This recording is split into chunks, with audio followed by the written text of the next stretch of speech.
That's exactly what it's going to do. And I think the route to Bitcoin that people are going to take, if you think about it now, and how people get into Bitcoin now. Think about it. Like, how'd you get into Bitcoin? How most people get into Bitcoin is they hear about it, they hear more about it.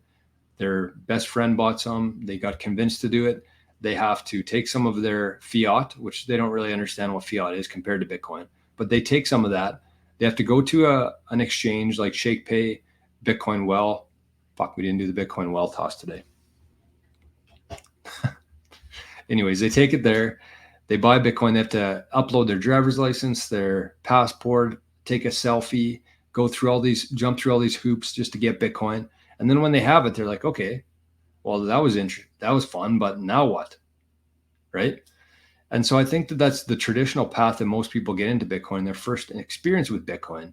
But I think if you flip that on its head and look at the nostr route and people joining it, sharing pictures, sharing ideas, longer form content, sharing videos, and then that's the first taste of Bitcoin for them. They add value.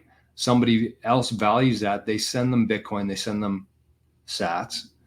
And that's their first experience with Bitcoin. They didn't have to upload their ID. They didn't have to provide their phone number. They didn't have to take a selfie video. They just provided value, what they're used to doing in the traditional world, what they've been getting nothing for. But now they have a place where they can actually upload that stuff and they can get value in return for it without jumping through the hoops, without entering their passport information into it, without actually spending any of their fiat, which they're, having a hard time. Probably most people are buying groceries, paying rent, paying their mortgage. They don't have a whole lot of excess cash to be just converting into Bitcoin and letting it sit there. Maybe it goes up, maybe it goes down, but they don't know. They don't have the same conviction that we all have over it. So I think the nostr is going to be the perfect gateway in terms of showing people and their first experience with Bitcoin by adding value to the world and getting value in return.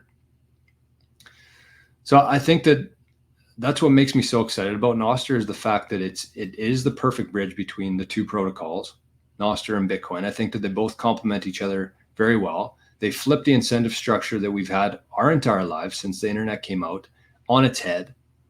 And it's going to bring a lot of people into Bitcoin that aren't really there to get into Bitcoin. They're just trying to provide value and have a place where nobody can censor their voice. Nobody can decide what they can and can't say. And if other people value that, they can actually start earning Bitcoin for that. So it's pretty exciting.